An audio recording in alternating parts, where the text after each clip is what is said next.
शारदा जी, मुझे माफ कर दीजिए, मुझे आपके साथ ऐसा करना पड़ा। मैं उड़ जाऊंगी। माँ, आप ठीक हो ना? मैंने इंस्पेक्टर साहब से बात की है और मुझे अपनी गलती का एहसास हो गया है। मुझे बुआ जी से सच बाहर निकलवाने के लिए उन्हें इतना बड़ा सदमा नहीं देना चाहिए था, जिसकी वजह से उनकी दिमागी हालत अब ठीक नहीं है। और इसीलिए अपनी गलती सुधारने के लिए मैंने ये फैसला किया है कि इन्हें मेंटल असाइलम भेजा जाए।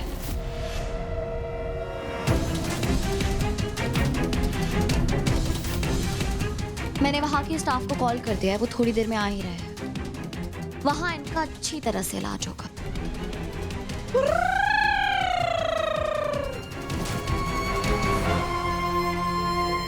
हे भगवान, मेंटल असाइलम, वहां मैं क्या करूंगी?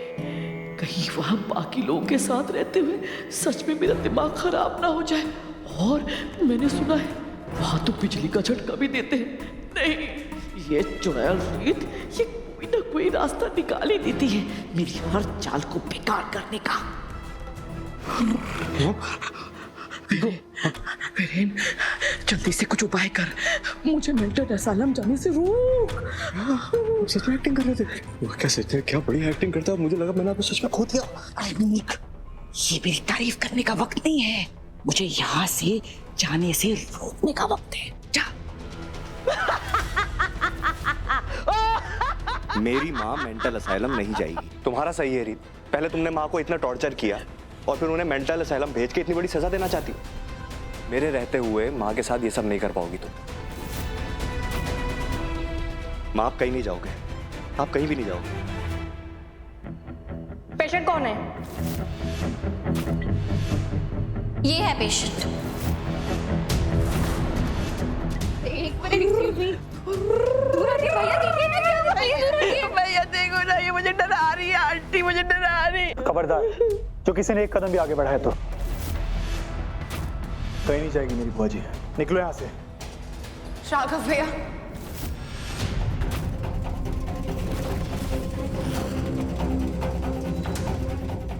आप गलती कर रहे हैं। एक बार फिर से, आपकी बुआ जी वो इंसान नहीं है जिन्हें आपको बचाना चाहिए।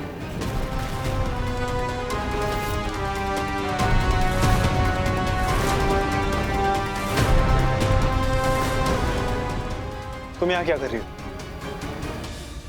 रीत, I am sorry, I am really sorry. ये यहाँ कहाँ से आ गई? मुझे पता है मैंने बहुत गलतियां की है, बहुत गलत फैसले लिए, बहुत पाप भी किए हैं। अपने भगवान जैसे माँ बाप को बहुत दुख दिए, पर आई प्रॉमिस मुझे सब चीज का सबक मिल गया है। और तू सही कहती थी कि गलत कामों का कभी अच्छा अंजाम नहीं होता। मेरी आज जो हालत है ना, मैं यही डिजर्व करती हूँ, मैं इसी लायक हूँ। I am sorry. श्वेता, अच्छा लगा तुम्हें सही गलत का फर्क समझ आ गया, लेकिन अभी इन बातों का वक्त नहीं है। हम किसी और चीज में उलझे हुए हैं। जानती हूँ राघव भैया, मैं यहाँ अपने बारे में बात करने आई भी नहीं हूँ, पर जो आप सब लोगों को बताना चाहती हूँ, जो आप सब लोगों के सामने बोलना चाहती हूँ, उसका डायरेक्ट कनेक्शन है इस सबसे जो यहाँ हो रहा है।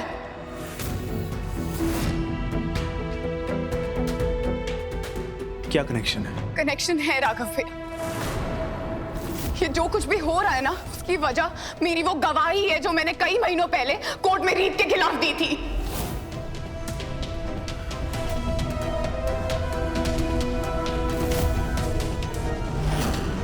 जिसमें मैंने ये कहा था कि नीता आंटी का आखिरी मैसेज रीत ने अपने फायदे के लिए बदला है। जज साहब, जो भी रिपोर्ट्स आपके पास है वो बिल्कुल सही है। रिकॉर्डिंग के साथ छेड़छाड़ हुई है। क्या क्या कहा तुमने? यही कहा कि वो गवाही जो मैंने कोर्ट में दी थी उसमें जरा भी सच नहीं था, वो सरासर झूठी गवाही थी। एक मिनट, क्या कह रही हो तुम? हाँ राघव भैया, आप भले ही बहुत अच्छे इंसान हैं, पर आपको पता है आप में एक कमी है, और वो कमी आपकी हर अच्छाई पर ग्रहण लगा देती है। आपको इंसानों की पहचान करना नहीं आता, तभी तो आज तक अपनी भगवान के समान बुआ जी का असली चेहरा आप देख ही नहीं पाए हैं।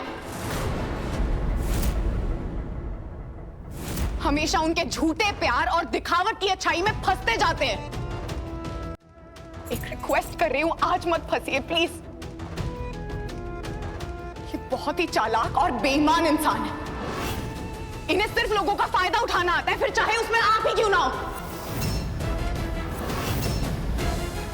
जिससे वो दुनिया में सबसे ज्यादा प्यार करने का दावा करती हैं। आज भी जो ये कर रही है ना, कुछ नया नहीं है, सब इनका घिसा पिटा नाटक। मुझे कोर्ट में झूठी गवाही देने के लिए इन्होंने ही मजबूर किया था। इन्होंने कहा था कि अगर मैं कोर्ट में रीत के खिलाफ गवाही दूंगी तो वो मुझे इस घर में प्रतीक की बीवी का दर्जा देंगी। मैं तुमसे वादा करती हूँ, सूर्यवंशी परिवार में मेरी सबसे फेवरेट बहू बनकर तुम ही रहोगी। और मैं बेवकूफ आ गई इनकी बातों में कि मैं और कुछ देख ही नहीं पाई, मुझे सिर्फ अपना फायदा दिखा। आप दोनों का प्यार भी नहीं। हाँ, यही सच है कि इन्होंने सिर्फ मेरे ताऊजी की ही नहीं बल्कि आपकी मां नीता आंटी की भी जान ली है।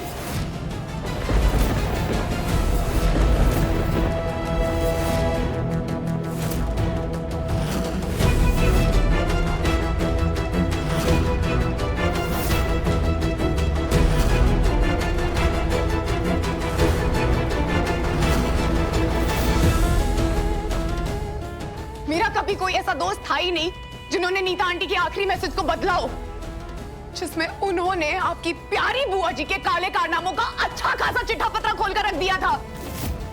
शारदा वैसी नहीं है जैसी दिखती है। इनफैक्ट रीत ने जो उस टाइम कोर्ट में क्लिप चलाई थी ना, वही सच्ची और वही सही थी। हाँ राघव भैया, वो आखिरी मैसेज नीता आंटी ने आपके लिए रिकॉर्ड किया था। वीरेन, माँ, बोलो मत, आपका दिमाग खराब हो चुका है। मैंने आज भी अपने फोन में सेव करके रखा है। आप सब लोग सुनिए कि क्या बोला था आंटी ने।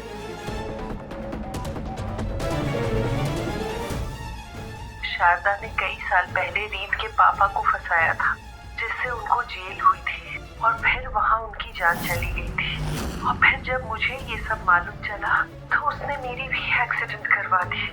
पर उस हादसे में मेरी याददाश्त चली गई, लेकिन शारदा जानती थी कि मेरी याददाश्त चली गई है और उसने हमेशा तुम्हारे मन में मेरे खिलाफ जहर घोला, तुम्हें इस सच से दूर रखा। शारदा को सिर्फ तुम्हारी जायदाद चाहिए और इसके लिए वो तुम्हें भी नुकसान पहुंचा सकती है। शारदा कभी भी तुम्हें और रीत को एक साथ नहीं रहने देगी।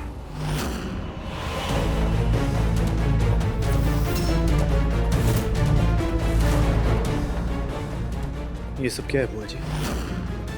जवाब दो शारदा।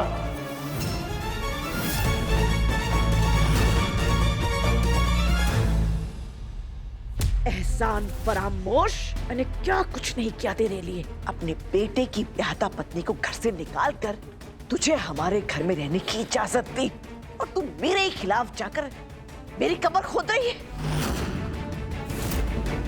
काश उस दिन रीत की जगह तुझे जमीन में जिंदा गाड़ दिया होता।